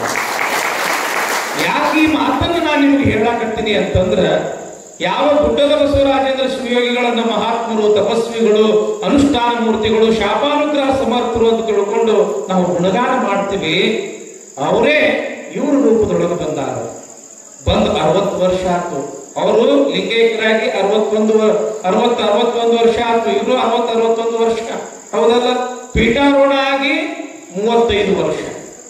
ಮತ್ತು ಧರ್ಮಣ್ಣ ಸಾಧುಗಳ ಲಿಂಗೈಕ್ಯರಾಗಿ 28 ವರ್ಷ. ಹಿಂಗ ಇವೆಲ್ಲ ಯೋಗಗಳೆಲ್ಲ ಕೂಡಿ ಬಂದಾವ. ನಿಮ್ಗೆ ಅನಿಸ್ತಿರ್ಬೋದು ಬಹುತೇಕ ಅಜ್ಜಾರ ಕಾರ್ಯಕ್ರಮ ಇದು, ಅದಕ್ಕೆ ನಮ್ಮನ್ನ ಮಾಡ್ರಿ ಅಂತ ತಿಳ್ಕೊಂಡು ಗಂಡ ಬಿದ್ದಾರ ಬೆನ್ನ ಬಿದ್ದಾರ ಅಂತ ನಿಮ್ಗೆ ಅನಸಾಕತ್ತಿರ್ಬಹುದು. ಆದ್ರೆ ಇದು ಸಮಾಜದ ಕರ್ತವ್ಯ ಅದ, ಇದು ಸಮಾಜದ ಒಂದು ಜವಾಬ್ದಾರಿ ಅದ. ಅವರು ಸ್ವಾಮಿಗಳು ಅಂದ್ರೆ ಗೊತ್ತಲ್ರಿಪ್ಪ, ಸನ್ಯಾಸಿಗಳು. ಹ್ಯಾಂಗ್ ಸನ್ಯಾಸಿಗಳು? ನಿಮ್ಗೊಂದು ಮಾತು ಹೇಳ್ತೀನಿ. ನಮ್ಮ ಪಟ್ಟಾಧಿಕಾರ ಮಾಡ್ತಾರಲ್ರಿಪ್ಪ, ಪಟ್ಟಾಧಿಕಾರ ಮಾಡ್ತಕ್ಕಂತ ಸಮಯದೊಳಗೆ ಒಂದು ಕೆಲಸ ಮಾಡ್ತಾರೆ ನಮ್ಮ ಗುರುಗಳು. ಪಟ್ಟಾಧಿಕಾರ ಮಾಡೋರು ಏನ್ ಮಾಡ್ತಾರಂತಂದ್ರೆ ನಮ್ಮ ಉಡ್ದಾರ ಕಟ್ ಮಾಡ್ತಾರ. ಅವರು ಉಡ್ದಾರ ಯಾವಾಗ ಕಟ್ ಮಾಡ್ತಾರೆ ಹೇಳ್ರಿ? ಯಾವಾಗ ಕಟ್ ಮಾಡ್ತಾರೆ? ಈ ಕಡೆ ಪದ್ಧತಿ ಇಲ್ರಿಪ್ಪ. ಯಾವಾಗ ಮನುಷ್ಯ ಸಾಯ್ತಾನ ಸತ್ ಬಳಗ ಉಡ್ದಾರ ಕಟ್ ಮಾಡ್ತಾರೆ. ಯಾಕ? ಇಂದಿನಿಂದ ಈ ಪ್ರಪಂಚದ ಬಂಧನ ನಿಂದ ಬಿಡುಗಡೆ ಆತು, ಇಂದಿನಿಂದ ಈ ಪ್ರಪಂಚಕ್ಕೂ ನಿನ್ನ ಸಂಬಂಧ ಮುಗಿತು ಅಂತ ತಿಳ್ಕೊಂಡು ಉಡ್ದಾರ ಕಟ್ ಮಾಡ್ತಾರೆ. ನಮಗೆ ಯಾವಾಗ ಉಡ್ದಾರ ಕಟ್ ಮಾಡ್ತಾರ? ಸತ್ತಾಗಲ್ಲ, ಇದ್ದಾಗ. ಅದು ಯಾವಾಗ? ಪಟ್ಟಾಧಿಕಾರ ಮಾಡ್ಕೊಳ್ಳುವಾಗ. ಏನಂತ ಕಟ್ ಮಾಡ್ತಾರ? ಇಂದಿನಿಂದ ನಿನಗೇನು ಹಡದವ್ರು ಅದವಲ್ಲ, ತಾಯಿ ತಂದಿ ಹಿಂದ ಮುಂದೆ ಹುಟ್ಟಿದವರಲ್ಲ, ಅಣ್ಣ ತಮ್ಮ ಅಕ್ಕ ತಂಗಿ, ಇವ್ರದೆಲ್ಲಾ ಸಂಬಂಧ ಮುಗಿತು. ಇವ್ರು ನಿನಗೆ ತಂದೆ ಅಲ್ಲ, ಇವ್ರು ನಿನಗೆ ತಾಯಿ ಅಲ್ಲ, ಇವ್ರು ನಿನಗೆ ಬಂಧು ಬಳಗ ಅಲ್ಲ. ಇನ್ನು ಮುಂದೆ ನಿನಗೆ ಏನೇ ತಂದೆ ತಾಯಿ ಬಂಧು ಬಳಗ ಇದ್ರು ಸಹಿತ ಈ ಸಮಾಜವೇ ನಿಮ್ಮ ತಂದೆ ತಾಯಿ ಅಂತ ನಿಮ್ಮ ಉಡಿಯೊಳಗೆ ನಮ್ಗೆ ಹಾಕಿರ್ತಾರೆ. ನಿಮ್ಮ ಉಡಿಯೊಳಗ ನಮ್ಗೆ ಹಾಕಿರ್ತಾರೆ. ಹಂಗ ಯಾವಾಗ ನಿಮ್ಮ ಉಡಿಯೊಳಗೆ ನಾವು ಬಿದ್ವಿ ಅಂತಂದ್ರೆ ನಾವು ನಿಮ್ಗೆ ಏನಾದ್ವಿ? ಮಕ್ಕಳಾದ್ರಿಪ್ಪ. ನೀವು ನಮ್ಗೆ ಅವ್ವ ಅಪ್ಪ ಆದ್ರಿ, ನಿಮಗೆ ನಾವು ಮಕ್ಕಳಾದ್ವಿ. ಹಾಗಿತ್ತು ಅಂತಂದ್ರ ನಿಮ್ದು ಒಂದಿಷ್ಟು ಜವಾಬ್ದಾರಿ ಅದಲ್ಲ. ಸಮಾಜದ ಒಬ್ಬ ಗುರುವಾಗಿ, ಸಮಾಜದ ಒಬ್ಬ ಮಗನಾಗಿ ನಮ್ಮ ಕರ್ತವ್ಯ ನಾವು ಮಾಡ್ತೀವಿ. ಏನ್ ಮಾಡ್ತೀವಿ? ನಮ್ಮ ಕರ್ತವ್ಯ ಪೂಜಾ ಪುನಸ್ಕಾರ, ಜಪ ತಪ ಅನುಷ್ಠಾನ ಮಾಡಿ ಮಾಡಿ ಮಾಡಿ ಆತ್ಮಬಲ ನಾವು ಹೆಚ್ಚು ಮಾಡ್ಕೊಳ್ತೀವಿ. ಆತ್ಮಬಲ ಅಂತಂದ್ರ ಅದಕ್ಕೆ ತಪಸ್ಸಿನ ಶಕ್ತಿ ಅಂತ ಕರೀತಾರೆ. ಈ ತಪಸ್ಸಿನ ಶಕ್ತಿಯಿಂದ ನಾವೇನ್ ಮಾಡ್ತೀವಿ ಅಂತಂದ್ರ, ಯಾರು ತೊಂದರೆಯೊಳಗಿಂದ ಬರ್ತಾರ ಅವರಿಗೆ ಆರಾಮ ಮಾಡೋದು ಕೆಲಸ ನಮ್ದು. ಚೀಟಿ ಚಿಪಾಟಿ ಪಂಚಾಯತ್ ಹೇಳೋದು ಕೇಳೋದು, ನಿಮ್ಮ ದುಃಖ ದುಮ್ಮಾನ ದೂರ ಮಾಡೋದು, ಏನೋ ವನಸ್ಪತಿ ಔಷಧ ಕೊಡುವುದು, ಸಾಧ್ಯ ಆದಷ್ಟು ಧರ್ಮದ ಉಪದೇಶ ಮಾಡುವುದು, ಧರ್ಮದ ಕಾರ್ಯಗಳು ಮಾಡುವುದು, ಇದು ನಮ್ಮ ಜವಾಬ್ದಾರಿ. ಆ ಜವಾಬ್ದಾರಿಯನ್ನು 33 ವರ್ಷಗಳಿಂದ ಶಿವಬಸವರಾಜೇಂದ್ರ ಸ್ವಾಮಿಗಳು ಹಗಲು ರಾತ್ರಿ ಕೂಡಿ ಒಂದಿಟ್ಟು ಉಪ್ಪಿನ ಬೆಳಗ್ಗೆಯಾಗಿ ಇವತ್ತೊಂದ್ ದಿವ್ಸ ಮುಕ್ಕಂ ಮಾಡ್ರಿ ಅಂತಂದ್ರೆ ಮಾಡೋದಿಲ್ಲ. ನಾವು ಮಠಕ್ಕೆ ಹೋಗ್ಬೇಕ್ರಿ, ಅಲ್ಲಿ ಭಕ್ತರು ಅಲ್ಲಿಂದ ಬರ್ತಾರ ಇಲ್ಲಿಂದ ಬರ್ತಾರ, ಅವರಿಗೆಲ್ಲ ಚೀಟಿ ಚಿಪಾಟಿ ಕಟ್ಟಬೇಕು, ಅವ್ರಿಗೆ ಔಷಧ ಕೊಡಬೇಕು, ಅವ್ರಿಗೆ ಮಂತ್ರ ಹಾಕ್ಬೇಕು ಅಂತ ತಿಳ್ಕೊಂಡು ಒಂದು ದಿವ್ಸ ಉಪ್ಪಿನ ಬೆಳಗ್ಗೆಯೊಳಗೆ ಮುಕ್ಕಂ ಮಾಡಿಲ್ಲ. ಯಾಕೆ? ನಮ್ಮ ಮಠಕ್ಕೆ ಭಕ್ತರು ಬರ್ತಾರ, ಪಾಪ ದೂರಿಂದ ಬಂದಿರ್ತಾರ, ಅಲ್ಲಿ ಬಸ್ಸಿನ ವ್ಯವಸ್ಥೆ ಅದು ಇದು ಎಲ್ಲ ಚಲೋ ಇಲ್ಲ, ಅದಕ್ಕೆ ಅವರಿಗೆ ತ್ರಾಸ ಕೊಟ್ಟಂಗ ಆಗ್ತದ, ನಾ ಮೊದಲು ಹೋಗ್ಬೇಕು ಅಂತ ತಿಳ್ಕೊಂಡು ಭಕ್ತರು ಸಲುವಾಗಿ ಒಬ್ಬ ಸ್ವಾಮಿ ಹೆಂಗ ದುಡಿತಾನೆ ಗೊತ್ತದಲ್ರಿಪ್ಪ? ಸಮಾಜದೊಳಗ ದೀಪ ಉಡ್ದಂಗ್ ದುಡಿತಾನ, ತನ್ನ ಮೈ ಸುಟ್ಕೊಂಡು ಊದಿನ ಕಡ್ಡಿ ಸುಟ್ಕೊಂಡು ಸಮಾಜಕ್ಕೆ ಏನ್ ಮಾಡ್ತಾನ? ಸುವಾಸನೆ ಕೊಡ್ತಾನ. ಸ್ವಾಮಿ ಜೀವನ ಅಂತಂದ್ರೆ ನೋಡಾಕ ನಿಮಗೆ ಚಂದ ಕಾಣಿಸ್ತದ. ಯಾರೋ ಭಕ್ತರು ಅಂತಿದ್ರು, ನಮ್ಮ ಅಪ್ಪವ್ರಿಗೆ ಏನ್ ಕಡಿಮೆ ಐತ್ರಿ, ಹಂಗ ಡಿಗಾರ್ ಬಂದು ಬೀಳ್ತೈತಿ ಅಂತ ತಿಳ್ಕೊಂಡು ಮಾತಾಡ್ತಾರೆ. ಅಪ್ಪವ್ರಿಗೆ ಏನ್ ಕಡಿಮೆ ಇರ್ತದ? ನಾವು ಸನ್ಯಾಸಿಗಳು ಯಾಕೆ ಬಂದ್ರ ತಗೊಂಡು ಏನ್ ಮಾಡೋದ? ಯಾರಿಗೆ ಬಿಟ್ಟು ಹೋಗೋದದ? ನಾವು ಏನ್ರಪ್ಪ, ನಮ್ಗದು ಬಂಗಾರನ ಬರ್ಲಿ, ಬೆಳ್ಳಿನ ಬರ್ಲಿ, ರೊಕ್ಕ ಬರ್ಲಿ, ರೂಪಾಯಿನ ಬರ್ಲಿ, ಏನೇ ಬಂದ್ರು ಸಹಿತ ನಿಮ್ಮ ಮಠಕ್ಕೆ ಇರ್ತದ. ನಿಮ್ಗೆ ಹೇಳ್ತೀನಿ, ನಾನು ನಿಮ್ಗೊಂದು ವಿಚಾರ ಹೇಳ್ತೀನಿ. ಇವತ್ತು ನಾವು ಒಬ್ಬ ದೊಡ್ಡ ಮಠದ ಸ್ವಾಮಿಗಳಿದೀವಿ, ಇವರು ಒಬ್ಬ ದೊಡ್ಡ ಮಠದ ಸ್ವಾಮಿಗಳಿದೀವಿ. ಮಠದ ವ್ಯವಸ್ಥೆ ಮಾಡುವಾಗ, ದಾಸೋಹ ಮಾಡುವಾಗ, ಶಿಕ್ಷಣ ಸಂಸ್ಥೆ ಕಟ್ಟುವಾಗ, ಜಾತ್ರೆ ಪಾತ್ರೆ ದೊಡ್ಡ ದೊಡ್ಡ ಕಾರ್ಯಕ್ರಮ ಮಾಡುವಾಗ ನಮ್ಮ ಮಠದು 1 ಎಕರೆನೋ ಅಥವಾ 2 ಎಕರೆನೋ ಅಥವಾ ಮಠದ ಒಂದು ಆಸ್ತಿ ಪಾಸ್ತಿ ಮಾರ್ತಕ್ಕಂತ ಸಂದರ್ಭ ಬಂದಾಗೂ ಕೂಡ ನಾವು 1 ಎಕರೆ 2 ಎಕರೆ ಮಾಡಿ ನಾವು ಏನ್ ಮಾಡಿವಿ? ನಮ್ಮ ಮಠದ ಕೆಲಸ ಅವೆಲ್ಲ ಪೂರ್ತಿ ಮಾಡಿವಿ ನಾವು. ಆದ್ರ ನಿಮ್ಮ ಸ್ವಾಮಿಗಳು ಎತ್ತವ್ರು ಅಂತಂದ್ರ ಮಠಕ್ಕೆ ಇರ್ತಕ್ಕಂಥ ಒಂದು ಗೇಡಿನಷ್ಟು ಜಾಗ ಹಾಳು ಮಾಡ್ಲಾರ್ದಂಗ ತಮ್ಮ ಚೀಟಿ ಚಿಪಾಟಿಯಿಂದ ಬಂದಿರತಕ್ಕಂತ ಹಣದೊಳಗ 14 ಎಕರೆ ಈ ಮಠಕ್ಕೆ ಆಸ್ತಿ ಮಾಡ್ಯಾರಲ್ಲ, ಇದೇನು ಸಣ್ಣ ಕೆಲಸ? ಏನ್ ಹೇಳಿ? ಏನ್ ನಮ್ಮ ಮಠದಂಗ ಏನ್ ಅವ್ರಿಗೆ ಸಂಘ ಸಂಸ್ಥೆ ಅದಾವ? ಇವ್ರು ಮಾಡ್ದಂಗ ಏನ್ ಅವ್ರಿಗೆ ಸಂಘ ಸಂಸ್ಥೆ ಅದಾವ? ಏನು 100 ಎಕರೆ ಜಮೀನ್ ಅದ? ನಮ್ದು 200 ಎಕರೆ ಜಮೀನ್ ಐತಿ. ಅಪ್ಪವ್ರದ್ದು ಸಾಕಷ್ಟು ಜಮೀನ್ ಅದಾವ, ಸಂಘ ಸಂಸ್ಥೆಗಳದಾವ, ಅಪ್ಪವ್ರದ್ದು ಸಾಕಷ್ಟು ಜಮೀನ್ ಐತಿ. ನಿಮ್ಮ ಮಠಕ್ಕೆ ಎಷ್ಟು ಜಮೀನ್ ಐತ್ರಿಪ್ಪ? ಅದೇ 3-4 ಎಕರೆ ಅಲ್ರಿಪ್ಪ. ಅವ್ರ ಪಾಠ ಪ್ರವಚನ ಅವ್ರ ಚೀಟಿ ಗೀಟಿ ಮಾಡ್ತಾರಲ್ಲ, ಅದು ಸುಮ್ಮ ಇರ್ತೈತೆ ಅನ್ನೋದು, ಹಂಗ ಬರ್ತೈತೆ ಅನ್ನೋದು ಒಳಗಿನ ತಪಸ್ಸ. ಉಪವಾಸ ಮಾಡ್ಬೇಕು, ವನವಾಸ ಮಾಡ್ಬೇಕು, ಇಡೀ ರಾತ್ರಿ ಎಲ್ಲ ಕುಂತಲ್ಲಿ ಜಪ ಮಾಡ್ಬೇಕು, ಗ್ರಹಣ ರವಿವಾರ ಅಮಾವಾಸ್ಯೆ ಇದ್ದಾಗ ನೀರಾಗೆಲ್ಲ ಜಪ ಮಾಡ್ಬೇಕು, ಇಟ್ಟು ನೀರಾಗ ಕೊಂಡಿರ್ಬೇಕು, ಜೀವ ಒತ್ತಿ ಇಟ್ಟು. ಇವು ಸಿದ್ಧಿ ಸಾಧನ ಅದನ್ನ ಹಂಗೆ ಒಲಿತಾವ. ನಾವು ಸಿದ್ಧಿ ಸಾಧನ ಹಂಗ ಒಲಿಯುವುದಿಲ್ಲ. ಜೀವ ಪಣಕ್ಕಿಡಬೇಕು. ಜೀವ ಯಾವಾಗ ಜೀವ ಹೋಗ್ತದೋ ಗೊತ್ತಿರೋದಿಲ್ಲ ನಮ್ದು. ಅಂತ ಜೀವ ಪಣಕ್ಕೆ ಇಟ್ಟು ನಾವು ಸಿದ್ಧಿ ಸಾಧನ ಮಾಡ್ಕೋಬೇಕಾಗ್ತದ, ಚೀಟಿ ಚಿಪಾಟಿ ಮಾಡ್ಬೇಕಾಗ್ತದ.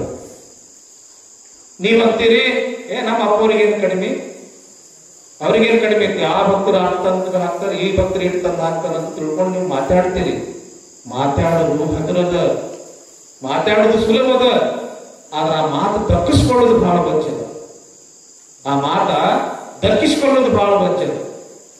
ಸುಮ್ಮನೆ ನಿಮ್ಗೆ ಒಂದು ಮನೆ ಅದ, ಮನೆಯಾಗ ಹೆಂಡತಿ ಮಕ್ಕಳು ಅವ್ವ ಅಪ್ಪ ಅಣ್ಣ ತಮ್ಮ ಒಂದು ಬಹಳ ಆದ್ರೆ ಒಂದು 7-8 ಜನ ಇರ್ತೀರಿ. ಆ 7-8 ಜನರನ್ನ ಸಲ್ಲಬೇಕಾದ್ರೆ ನಿಮ್ಗೆ ಎಷ್ಟು ಕಷ್ಟ ಇರ್ತೈತೆ ಅನ್ನೋದು ನಿಮ್ಗ ಗೊತ್ತಿರ್ತೈತೆ ಇಲ್ರಪ್ಪ. ಮಕ್ಕಳನ್ನ ಹೆಂಡ್ರ ಮಕ್ಕಳು ಸಲ್ಲೋದು ಎಷ್ಟು ಕಷ್ಟ ಇರ್ತೈತಿ ನಿಮ್ಗೆ ಗೊತ್ತಿರ್ತೈತಿ. ಅದು ನಿಮ್ಮ ಮನೆ ಪರಿಸ್ಥಿತಿ ನಿಮ್ಗೆ ಗೊತ್ತಿರ್ತೈತಿ. ಹಂಗ ಒಂದು ಮಠ ಅಂತಂದ್ರ ಒಬ್ಬರು ಬರಲ್ಲ, ಇಬ್ಬರು ಬರಲ್ಲ, 100 ಮಂದಿ ಬರ್ತಾರ. ಅವ್ರಿಗೆ ದಾಸೋಹ ಅಂತ ಮಾಡ್ಬೇಕಾಗ್ತದ. 108 ಕಷ್ಟ ನಷ್ಟ ಇಟ್ಕೊಂಡು ಬಂದಿರ್ತಾರ. ಒಂದು ಮನಿ ನಡೆಸೋದ ಬೇರೆ, ಒಂದು ಮಠ ನಡೆಸೋದ ಬೇರೆ. ನೀವೇನಂತೀರಿ, ಅವ್ರಿಗೇನ್ ಹಿಂದ ಮುಂದೆ ಅವ್ರಿಗೆ ಯಾರ್ದಾರ, ಅವ್ರಿಗೆ ಇಷ್ಟೆಲ್ಲ ಯಾಕೆ ಬೇಕು ಅಂತ ನೀವು ವಿಚಾರ ಮಾಡ್ತೀರಿ. ಆದ್ರೆ ಇಲ್ಲಿ ಬರೋರು ನೋಡಿರಿ, ಇಲ್ಲಿ ದಾಸೋಹ ನೋಡಿರಿ, ಇಲ್ಲಿ ಖರ್ಚು ಎಷ್ಟು ಇರ್ತೈತಿ ನೋಡಿರಿ, ಬಂದಿರ್ತಕ್ಕಂಥ ಹಣದೊಳಗ ಅಪ್ಪವ್ರು ಏನೇನು ಮಾಡ್ತಾರ ನೋಡಿರಿ. ಇರ್ತಾವ ಇವೆಲ್ಲ, ಹಿಂಗೆಲ್ಲ ಇರ್ತಾವ. ಒಳಗಿನ ವಿಚಾರ ನಿಮ್ಗೆ ಗೊತ್ತಿರೋದಿಲ್ಲ, ನಿಮ್ಮ ಮನೆ ವಿಚಾರ ನಮ್ಗೆ ಗೊತ್ತಿರೋದಿಲ್ಲ, ನಮ್ಮ ಒಳಗಿನ ವಿಚಾರ ನಿಮ್ಗೆ ಏನ್ ಗೊತ್ತಿರ್ತಾವ. ಅದಕ್ಕೆ ಹಿಂಗೆಲ್ಲ ಇರ್ತಾವ.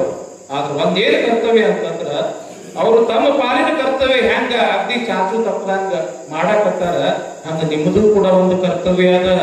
ಸರ್ ಹೇಳರಲ್ಲ, 50ನೇ ವರ್ಷದ ಹುಟ್ಟುಹಬ್ಬ, 50ನೇ ವರ್ಷದ ಪುಣ್ಯತಿಥಿ ನಾವು ಅವಾಗ ಮಾಡ್ಬೇಕಂದಿದ್ವಿ, ಆಗ್ಲಿಲ್ಲ. ಬರಗಾಲ ಬಂತು, ಅದು ಬಂತು, ಇದು ಬಂತು, ಒಂದಕ್ಕೊಂದು ಅಡಚಣೆ ಬಂತು, ಆ ಕೊರೋನಾ ಬಂತು, ಅದಕ್ಕಾಗ್ಲಿಲ್ಲ ಅಂತ.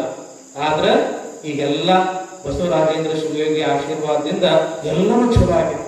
ನೀವು ಎಲ್ಲ ಚಲೋ ಅದಿರಿ. ನಿಮ್ಮನ್ನೇನು ಲಕ್ಷಗಟ್ಟಲೆ ಹಿಂಗೆ ರೊಕ್ಕ ಕೊಡ್ರಿ ಅಂತ ತಿಳ್ಕೊಂಡು ಇಲ್ಲಿ ಕೇಳಾಕತ್ತಿಲ್ಲ.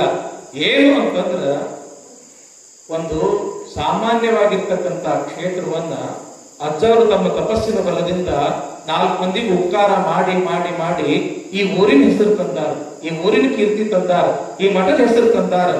ಇಂಥ ಒಂದು ಕಾರ್ಯಕ್ರಮ ಮಾಡೋ ಸೌಭಾಗ್ಯ ಹೌದಲ್ರಿ. ಗುಡ್ಡದ ಬಸವರಾಜೇಂದ್ರ ಶಿವಯೋಗಿಗಳು ಬಂದಿದ್ದಿಲ್ಲ ಅಂತಂದ್ರ ಇದೊಂದು ಪುಣ್ಯಕ್ಷೇತ್ರ ಆಗ್ತಿದ್ದಿಲ್ಲ. ಅಂಥವ್ರು ಲಿಂಗೈಕ್ಯರಾಗಿ 60 ವರ್ಷ ಆಯ್ತು. ಲಿಂಗೈಕ್ಯ ಷಷ್ಠಿ ಮಾಡೋದು ನಮ್ಮ ಕರ್ತವ್ಯ ಐತೇನಿಲ್ಲ ನಮ್ಮ ಸಮಾಜದವರು ಏನ್ರಪ್ಪ ನಿಮ್ಮೆಲ್ಲರದ್ದು ಕರ್ತವ್ಯ ಅಂತ ನೀವು ಊರನವ್ರದ್ದು ಗುಡ್ಡದ ಬಸವರಾಜೇಂದ್ರ ಶಿವಗಳ ಷಷ್ಠಬ್ದಿ ಪುಣ್ಯತಿಥಿ ಮಾಡೋದು ನಿಮ್ ಕರ್ತವ್ಯ ಅದ. ಅವ್ರು 33 ವರ್ಷದ ಸಲುವಾಗಿ ಹಗಲು ರಾತ್ರಿ ನಿಮ್ 3 ಸಲುವಾಗಿ ದುಡ್ದಾರ, ಅವ್ರದ್ದು ಮಾಡೋ ಕರ್ತವ್ಯ ಅದ. ಪಟ್ಟಾಧಿಕಾರ ಆಗಿ 25 ವರ್ಷ ಅಲ್ಲ 35 ವರ್ಷ ಅವ್ರ ಶೂನ್ಯ ಪೀಠಾರೋಹಣ ಪದ್ಧತಿ ಇರ್ತಾವ. ಇವೆಲ್ಲ ಅವ್ರಿಗೆ ಮಾಡಿಸ್ಕೊಳ್ಳೋ ಹುಚ್ಚಿಲ್ಲ, ಆದ್ರ ಅದು ಮಾಡೋ ಪದ್ಧತಿ ಇರ್ತದೆ. ಅವರು 25 ವರ್ಷ ಪಟ್ಟಾಧಿಕಾರ ಆಯ್ತು ಅಂತಂದ್ರ ಶೂನ್ಯ ಪೀಠಾರೋಹಣ ಮಾಡ್ಬೇಕು ಅಂತ ಪದ್ಧತಿ ಅದ. ಆಗ 25 ವರ್ಷ ಪಟ್ಟಾಧಿಕಾರ ಆಗಿ 25 ಅಲ್ಲ 35 ವರ್ಷ ಆದ್ರೂ ನಮಗ್ ಮಾಡಕ್ಕಾಗಿಲ್ಲ. ಅದು ಮಾಡೋದು ಪದ್ಧತಿ. ಯಾಕಂತಂದ್ರ ಪಟ್ಟಾಧಿಕಾರ ಆಗಿ 12 ವರ್ಷ ಆದ್ರ ದ್ವಾದಶ ಪಟ್ಟಾಧಿಕಾರ ಮಹೋತ್ಸವ ಅಂತ ಮಾಡ್ಬೇಕಾಗ್ತದ, ಅದನ್ನು ಇಲ್ಲಿ ಆಗಿಲ್ಲ. 25 ವರ್ಷ ಆದ್ರ ರಜತ ಮಹೋತ್ಸವ ಅಂತ ಮಾಡ್ಬೇಕಾಗ್ತದ, ಅದನ್ನು ಇಲ್ಲಿ ಆಗಿಲ್ಲ. ಮತ್ತ ಅವ್ರು ಹುಟ್ಟುಹಬ್ಬ ಷಷ್ಠಬ್ದಿ ಬಂತು, 50ನೇ ವರ್ಷದಂತೂ ಮಾಡಿಲ್ಲ, ಮತ್ತ 60ನೇ ವರ್ಷಕ್ಕೆ ಬಂದ್ರು. ಹಿಂಗ ಇಷ್ಟೆಲ್ಲ ಅದವ. ಅದಕ್ಕ ನೀವು ಕ್ಯಾಡಗಿ ಗ್ರಾಮದವರು ಅಂತಂದ್ರೆ ನಾವು ಅಂದಿನಿಂದ ಇಲ್ಲಿಂದ ನೋಡ್ಕೊಂತ ಬಂದಿದ್ದೀವಿ. ಒಳ್ಳೆ ಜನ, ಭಕ್ತಿವಂತ ಜನ, ಶ್ರದ್ಧಾವಂತ ಜನ. ಪ್ರತಿ ವರ್ಷನೂ ಕೂಡ ಜಾತ್ರೆ ವರ್ಷದಿಂದ ವರ್ಷಕ್ಕೆ ಜೋರು ಮಾಡಕತ್ತೀರಿ. ನೋಡ್ರಿ ಇಲ್ಲ ಎಂತ ಭಕ್ತರು ಅಂತಂದ್ರೆ ಅಜ್ಜಾರು ಹೋದೇರ್ಸೇನ ಹಚ್ಚಿ ಬರ್ಸ್ರಪ್ಪ ಪಲ್ಲ ಅದ ಜೀಪಿನೊಳಗೆ ನಮ್ಗೆ ಮೆರವಣಿಗೆ ಮಾಡಿದ್ರು, ಅಲ್ಲಿ ಸಂಧ್ಯಾಗದ ಜೀಪ್ ಹೊಳ್ಳಿಲ್ಲ. ಎಂಥ ಕಪ್ಪಳು ಭಕ್ತರು ಅಂತಂದ್ರ ಜೀಪ ಎತ್ತಿಟ್ಟವ್ರು. ನೀವು ನಾ ಹೆಂಗ ಪಲ್ಲಕ್ಕಿ ಎತ್ಕೊಂಡು ಹೋಗ್ತಾರ ಹಂಗ ಈ ಜೀಪ ಎತ್ಕೊಂಡು ಹೋಗ್ತಾರ ಎಂದು ಮಾತಾಡಕತ್ತಿದ್ವಿ ನಾವು ಅಜ್ಜಾರ. ಇಂಥ ಯುವಕರು, ಇಂಥ ಕಟ್ಟುಳು ಭಕ್ತರು ನೀವು. ಅದಕ್ಕ ಒಂದು ಅಜ್ಜಾರಿಗೆ ಒಂದು ಏನ್ ಮನಸ್ಸಿನೊಳಗೆ ನೋವು ಐತಿ ಅಂತಂದ್ರ, ಇಲ್ರಿ ಅವ್ರ ಕಾರ್ಯಕ್ರಮ ಹೆಂಗಾರ ಮಾಡ್ಲಿ ಮಠಕ್ಕೆ ಬರಾಕ್ ತಯಾರಿಲ್ರಿ ಅನ್ನೋದು ಒಂದು ಬಹಳ ನೋವು ಐತಿ. ಹೌದಲ್ರಪ್ಪ? ಮತ್ತ ಮಠ ಯಾರ ಸಲುವಾಗಿ ಇಷ್ಟೆಲ್ಲ ಮಾಡಕತ್ತಾರಲ್ಲ ಅವ್ರ ಸಲುವಾಗಿನು. ಮಠ ಇದ್ರೆ ಯಾರ ಸಲುವಾಗಿರಪ್ಪ?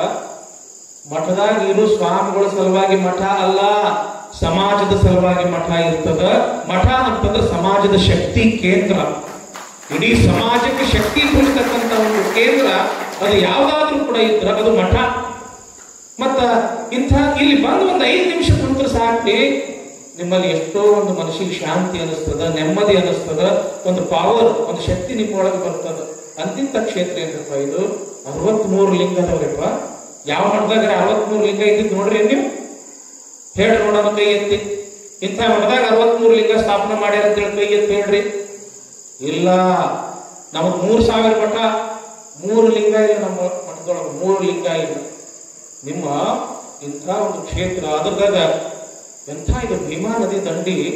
ಸುಮ್ಮನೆ ಒಂದು 5 ನಿಮಿಷ ಇಲ್ಲಿ ಬಂದು ಕೂತ್ರಿ ಅಂತಂದ್ರ ಎಷ್ಟು ಶಾಂತಿ ಸಿಗ್ತದ, ಎಷ್ಟು ನೆಮ್ಮದಿ ಸಿಗ್ತದ. ನಮ್ಗೆ ಯಾಕರ ಜೀವನದೊಳಗಿಂತ ಕ್ಷೇತ್ರ ಸಿಗ್ಲಿಲ್ಲ ಅಂತೇಳಿ ನಾವು ಒಂದು ಸೌನ ಪಶ್ಚಾತ್ತಾಪ ಪಡ್ತೀವಿ. ಅದೇನಾಗೈತೆ ಅಂತಂದ್ರೆ ಹಿತ್ತಲು ಗಿಡ ಮತ್ತಲ್ಲ, ದೀಪದ ಕೆಳಗ ಕತ್ಲಿ ಅಂದಂಗ ಆಗ್ಯದ. ಹಂಗ ಆಗ್ಬಾರ್ದು. ಅಜ್ಜರ ಮನಸ್ಸಿನೊಳಗೆ ಯಾವಾಗ್ಲೂ ಒಂದು ಕೊರತೆ ಅದು. ಬರ್ತಾರೆ ನಮ್ಮ ಹತ್ರ, ಏನೇ ಸಮಸ್ಯೆ ಇದ್ದಾಗ ಬರ್ತಾರ, ಆರಾಮಿರ್ಲಾರ್ದಾಗ ಬರ್ತಾರ. ಉಳಿದ ಟೈಮ್ನಾಗ ಬಂದು ಒಂದು 5-10 ನಿಮಿಷ ಕುಂತ ಹೋದ್ರೆ ನನಗೆ ಎಷ್ಟೋ ಸಮಾಧಾನ ಆಗ್ತದ. ನಾವು ಮಾಡಿದ್ರೆ ಯಾರ ಸಲುವಾಗಿ? ಊರ ಸಲುವಾಗಿ ಮಾಡ್ತೀವಿ, ಸಮಾಜದ ಸಲುವಾಗಿ ಮಾಡ್ತೀವಿ. ಮತ್ತೆ ಅವರ ಬರಲಿಲ್ಲ ಅಂತಂದ್ರೆ ನಾವು ತಗೊಂಡು ಏನ್ ಮಾಡೋಣ ಅಂತ ತಿಳ್ಕೊಂಡು ಇದೊಂದು ಬಹಳ ದೊಡ್ಡ ನೋವು ಅದು. ಇದೊಂದು ಬಹಳ ದೊಡ್ಡ ನೋವು ಅದು. ಮತ್ತೆ ನಮ್ಗೆ ಯಾರು ಸ್ವಾಮಿಗಳು ಇರ್ತದ? ಸ್ವಾಮಿಗಳಿಗೆ ಯಾರು ಇರ್ತಾರೆ ಹೇಳ್ರಿ? ಏನ್ ಅವ್ವ, ಅಪ್ಪ, ಏನ್ ಹೆಂಡ್ರ, ಏನ್ ಮಕ್ಳ, ಏನ್ ಅಣ್ಣ, ತಮ್ಮ ಯಾರು ಇರ್ತಾರ ನಮಗ? ಹುಡ್ದಾರ ಹರ್ಕೊಂಡ ಸ್ವಾಮಿಗಳಾಗಿವ್ ನಾವು. ನೀವ ನಮಗ ಅಣ್ಣ ಅಂದ್ರು ನೀವ, ತಮ್ಮ ಅಂದ್ರು ನೀವ, ಅವ್ವ ಅಂದ್ರು ನೀವ, ಅಪ್ಪ ಅಂದ್ರು ನೀವ. ಅದಕ್ಕ ನೀವೇ ಇಲ್ಲಿ ಬರ್ಲಿಲ್ಲ, ನೀವೇ ಇಲ್ಲಿ ಕುಂಡ್ರಲಿಲ್ಲ, ಮಾಡ್ಲಿಲ್ಲ ಅಂತಂದ್ರೆ ಹೆಂಗ? ಅದಕ್ಕ ಮಠ ಶಿವಬಸವ ರಾಜೇಂದ್ರ ಸ್ವಾಮಿಗಳು ಮಠ ಅಲ್ಲ. ಮಠ ಇಡೀ ಕ್ಯಾಡಗಿ ಗ್ರಾಮದ ಸಮಸ್ತ ಸದ್ಭಕ್ತರ ಮಠ, ಸುತ್ತಮುತ್ತ ಹಳ್ಳಿಯ ಒಂದು 20 ಹಳ್ಳಿ ಮಠ ಇದೆ. ಅದಕ್ಕ ನಿಜವಾಗ್ಲೂ ನೀವೆಲ್ಲರೂ ಬರಬೇಕು. ಈಗ ಮುಂದೆ ನಡೀತಕ್ಕಂತಹ ಕಾರ್ಯಕ್ರಮ ನೋಡ್ರಪ್ಪ, ಹೇಳದ್ನಲ್ಲ, 60ನೇ ವರ್ಷದ್ದು ಅಪ್ಪವ್ರದ್ದು ಪುಣ್ಯತಿಥಿ, 60ನೇ ವರ್ಷದ ಅಪ್ಪವ್ರದ್ದು ಹುಟ್ಟು ಹಬ್ಬ, ಅವ್ರ ಪಟ್ಟಾಧಿಕಾರ ಆಗಿ 35ನೇ ವರ್ಷದ ಒಂದು ಪೀಠಾರೋಹಣ, ಮತ್ತು ಧರ್ಮಣ್ಣ ಸಾಧುಗಳ 28ನೇ ವರ್ಷದ ಏನ್ರಿ ಪುಣ್ಯ ಸ್ಮರಣೆ, ಮತ್ತು ರಾಚಾರೂಢ ಲಿಂಗೈಕ್ಯರಾಗಿ ಎಷ್ಟು ವರ್ಷ ಆಯ್ತು ಅವ್ರದ್ದು ಪುಣ್ಯ ಸ್ಮರಣೆ. ಯಾಕಂತಂದ್ರ ಇಷ್ಟೆಲ್ಲ ಮಹಾತ್ಮರು ಆಗಿ ಹೋಗ್ಯಾರ. ಅಲ್ಲಿಂದ ಇಲ್ಲಿ ತನಕ ನಾವು ಏನು ಮಾಡಿಲ್ಲ. ಯಾವಾಗ 63 ಮಂಟಪ ಪೂಜೆ ಆಯ್ತು, ಮಂಟಪ ಪೂಜೆ ಆಗಿಂದ ಅದರ ಪಟ್ಟಾಧಿಕಾರ ಆಯ್ತು 33 ವರ್ಷದ ನಂತರ. 33 ವರ್ಷದಿಂದ ಆತಲ್ರಿಪ್ಪ ಅಪ್ಪವ್ರದ್ದು ಪಟ್ಟಾಧಿಕಾರ. ಅಂದಿನಿಂದ ಇಲ್ಲಿ ತನಕ ವರ್ಷಾಸನ ನಾವು ಜಾತ್ರೆ ಮಾಡ್ಕೊಂಡು ಬಂದಿವೆ ಹೊರತು ವಿಶೇಷ ಕಾರ್ಯಕ್ರಮ ಏನು ಮಾಡಿಲ್ಲ. ಇದೊಂದು ದೊಡ್ಡ ಋಣ, ಇದೊಂದು ದೊಡ್ಡ ಜವಾಬ್ದಾರಿ ನಿಮ್ಮೆಲ್ಲರ ಮೇಲೆ ಐತಿ. ಏನ್ ಗುರುವಿನ ಋಣದೊಳಗೆ ಇರ್ತಿರೋ, ಏನೋ ಅವ್ರ ಸೇವಾ ಮಾಡಿ ನೀವು ಋಣಮುಕ್ತರಾಗ್ತಿರೋ, ಅದು ನಿಮ್ಮ ಮೇಲೆ ಗೊತ್ತಿತ್ತು. ಒಂದಿಷ್ಟು ಜನ ಅಂದ್ರೆ ತಪ್ಪವ್ರು ಅನ್ನಕತ್ತಿದ್ರು, ಇಲ್ಲ ನಾಳೆ ಡಿಸೆಂಬರ್ ಜನವರಿದಾಗ ಕಾರ್ಯಕ್ರಮನೂ ಮಾಡ್ಬೇಕು, ಮತ್ ಮುಂದೆ ಜಾತ್ರೆನೂ ಮಾಡ್ಬೇಕು, ಅವಾಗ ಎರಡೆರಡು ಕಾರ್ಯಕ್ರಮ ಆತಂದ್ರೆ ಬಜ್ಜಿ ಆಗ್ತದ, ಅದಕ್ಕ ಜಾತ್ರೆ ಟೈಮ್ನಾಗ ಮಾಡೋಣ ಅಂತ ತಿಳ್ಕೊಂಡು ಒಂದಿಷ್ಟು ಜನರ ಅಭಿಪ್ರಾಯ ಐತಿ. ಒಂದಿಷ್ಟು ಜನ ಐತಿ ಇಲ್ಲ ನಾಳೆ ಜನವರಿ 10 ನಾವು ಕಾರ್ಯಕ್ರಮ ಮುಗಿಸುವಂಗಾದ್ರೂ ಬಹಳ ಚಲೋ ಆಗ್ತೈತಿ ಅಂತ ತಿಳ್ಕೊಂಡು ನಿಮ್ಮ ಅಭಿಪ್ರಾಯ ಏನು ಹೇಳಿರಂತ. ಅದಕ್ಕೆ ನೀವು ಯಾವಾಗ ಅಂತೀರಿ ಯಾವಾಗ? ಈಗ ಅಜ್ಜವ್ರು ನೋಡ್ರಿ, ಆ ಟೈಮ್ದೊಳಗ ನೀವು ಇಲ್ಲಿ ಜಾತ್ರೆ ಟೈಮ್ದೊಳಗ ಗಡಿಗಾವ ಅಪ್ಪವ್ರ ಮಠದ ಜಾತ್ರೆ, ನಮ್ಮ ಮಠದ ಜಾತ್ರೆನೂ ಕೂಡ ಅವಾಗ ಅಂದ್ರೆ ನಮ್ದು ಪಂಚಮಿಗೆ ನಮ್ಮ ಮಠದ ಜಾತ್ರೆ ಇರ್ತದ. ಯುಗಾದಿ ಆದ 5ನೇ ದಿವಸ ಪಂಚಮಿಗೆ ನಮ್ಮ ಮಠದ ಜಾತ್ರೆ ಇರ್ತದ, ಅಪ್ಪವ್ರದ್ದು ಯುಗಾದಿ ಪಾಠ್ಯಕ್ಕ ಅವ್ರದ್ದು ಜಾತ್ರೆ ಇರ್ತದ. ಹಿಂಗಾಗಿ ನಮಗಲ್ಲಿ ಇಲ್ಲಿ ಬಂದು ನಮಗೆ ತಿಂಗಳಾನುಗಟ್ಲೆ ನಿಂತು ಮಾಡೋದು ವಜ್ಜೆ ಆಗ್ತೈತಿ ಅನ್ನೋ ಕಾರಣಕ್ಕಾಗಿ ನಾವೇನ್ ಮಾಡಿದ್ವಿ, ಎಲ್ಲಾ ಜನ ಯಾವಾಗ ಫ್ರೀ ಇರ್ತಾರ, ಡಿಸೆಂಬರ್ ಜನವರಿಗೆ ಫ್ರೀ ಇರ್ತಾರ, ಅವಾಗ ಮಾಡೋಣ ಅನ್ನೋದೊಂದು ವಿಚಾರ ನಾವು ಮಾಡಿದ್ವಿ. ಆದ್ರೂ ಕೂಡ ಇಲ್ರಿ ಅಪ್ಪ ನೀವು ಅದೇ ಟೈಮ್ನಾಗ ನಾವು ಜಾತ್ರೆ ಟೈಮ್ನಾಗ ಮಾಡ್ರಿ ಅಂತ ಅಂದ್ರೂ ಕೂಡ ನಾವು ಜಾತ್ರೆ ಬಿಟ್ಟು ಬರ್ತೀವಿ, ನಿಮ್ಮ ಜಾತ್ರೆ ನಾವು ಮಾಡ್ತೀವಿ. ಏನಾಗ್ಲಿ ನಾವು ಭಕ್ತರಿಗೆ ಹೇಳ್ತೀವಿ, ಸರ್ ನೀವ ತೇರ್ ಹೇಳಿರಿ, ನೀವ ಪಲ್ಲಕ್ಕಿ ಉತ್ಸವ ಮಾಡ್ರಿ, ನೀವ ಎಲ್ಲ ಉಡಿ ತುಂಬುದು ಗಿಂಬುದು ಎಲ್ಲ ನೀವ ಮಾಡ್ರಿ, ನಾವು ಕ್ಯಾಡಿಗೆ ಹೋಗಿ ಜಾತ್ರೆ ಮಾಡ್ಕೊಂಡು ಬರ್ತೀವಿ ಅಂತ ನಮ್ಮ ಭಕ್ತರಿಗೆ ಹೇಳ್ತೀವಿ. ಆದ್ರೆ ನೀವು ಮಾತ್ರ ಏನ್ ಅನ್ನೋದೊಂದು ತೀರ್ಮಾನ ತಿಳಿಸ್ಕೊ. ಡಿಸೆಂಬರ್ದ ಜನವರಿ ಮಾಡೋಣ ಅಥವಾ ಏನು ಅಜ್ಜನ ಜಾತ್ರೆ ಒಳಗೆ ಮಾಡೋಣ, ಅಪ್ಪವ್ರ ಜಾತ್ರೆ ಒಳಗೆ ಮಾಡೋಣ, ಇವತ್ತು ಡೇಟ್ ಫಿಕ್ಸ್ ಮಾಡುದ್ರಪ್ಪ. ಹೌದ್ರಪ್ಪ, ನೀವು ಯಾವಾಗ ಡೇಟ್ ಅಂತೀರಿ ಆ ಡೇಟ್ ಕೊಡ್ರಿ, ಆ ಡೇಟ್ ಪ್ರಕಾರ ಮಾಡೋಣ. ಇಷ್ಟು ಹೇಳಿ ನಮ್ಮ ಮಾತಿಗೆ ನಾವು ಕೊಡ್ತೇವೆ. ಆನಂತರ ಈ ಕಾರ್ಯಕ್ರಮ ಅಂದ್ರೆ ಸುಮ್ಮನೆ ಹಂಗ ಕಾರ್ಯಕ್ರಮ ಆಗುದಿಲ್ಲ. ನಾವು ಸುತ್ತಮುತ್ತ 21 ಹಳ್ಳಿಯೊಳಗೆ ಸಂಚಾರಿ ಬಸವ ಪುರಾಣ ಮಾಡ್ತೀವಿ, ಧರ್ಮ ಜಾಗೃತಿ. ಮೊದಲ ಎಲ್ಲ 21 ಹಳ್ಳಿಯೊಳಗ ಪಾದಯಾತ್ರೆ ಮಾಡ್ತೀವಿ, ಜೋಳಿಗೆ ಹಾಕ್ತಿವಿ, ರೊಕ್ಕ ರೂಪಾಯಿ ಕೊಡ್ರಿ ಅಂತ ಹೇಳಿ ಜೋಳಿಗೆ ಹಾಕುವುದಿಲ್ಲ. ನಿಮ್ಮಲ್ಲಿ ಏನೇ ಆದ್ರೂ ದುಷ್ಟ ಚಟಗಳು ಇದ್ರೆ ನಮ್ ಜೋಳಿಗೆ ಹಾಕ್ರಿ ಅಂತ ತಿಳ್ಕೊಂಡು ತಂಬಾಕು ತಿನ್ನೋರಿಗೆ, ಗುಟ್ಕಾ ತಿನ್ನೋರಿಗೆ, ಶೆರೆ ಕುಡಿಯೋರಿಗೆ, ಮಟ್ಕ ಗಿಟ್ಕ ಆಡೋರಿಗೆ ನಿಮ್ ಏನೇ ಚಟ ಇದ್ರು ನಮ್ ಜೋಳಿಗೆ ಹಾಕ್ರಿ ಅಂತ ತಿಳ್ಕೊಂಡು ಜೋಳಿಗೆ ಹಿಡ್ಕೊಂಡು ಹಳ್ಳಿಯೊಳಗ ಧರ್ಮ ಪ್ರಚಾರ ಮಾಡಿ ನಾವು ಕಡೆಗೆ ಇಲ್ಲಿ 21 ದಿವಸ ಬಸವ ಪುರಾಣ ಮಾಡ್ತೀವಿ. ಇಲ್ಲಿ 5,001 ಜನ ಮುತ್ತೈದರಿಗೆ ಗುಡಿ ತುಂಬುದು, ಮತ್ತೆ ಅಜ್ಜರದು ಅಡ್ಡ ಪಲ್ಲಕ್ಕಿ ಉತ್ಸವ ಮಾಡ್ತೀವಿ. ಆ ಪಲ್ಲಕ್ಕಿ ಒಳಗೆ 1,001 ಮುತ್ತೈದೆಯರು ಕುಂಭ. ಈ ರೀತಿ ಹಿಂಗ ಅನೇಕ ಒಂದು ಧಾರ್ಮಿಕ ಕಾರ್ಯಕ್ರಮಗಳು ಆ ಸಮಯದೊಳಗೆ ಇರ್ತದ. ಜವಾಬ್ದಾರಿ ಬಹಳ ಅದ. ಅದಕ್ಕೆ ನೀವೆಲ್ಲರೂ ಕೂಡಿ ಮಾಡೋಣಂದ್ರ ಮಾಡೋರು, ಮತ್ ಮಾಡೋರು ನೀವೇ ಅಲ್ಲ, ನಾವೇನು ಹೇಳೋರು ಬಹಳ ಅದ್ರ ಮಾರ್ಗದರ್ಶನ ಮಾಡೋರು ನೀವೇ ಇರ್ತೀರಿ. ಎಲ್ಲ ಹಿರಿಯರು ಬಂತು, ಯುವಕರು ಬಂತು, ತಾಯಂದ್ರು ಬಂತು, ಅದಕ್ಕೆ ಮಾಡೋರು ನೀವ್ ಇರ್ತೀರಿ. ನೀವು ಮಾಡೋಣಂದ್ರ ಮಾಡೋರು.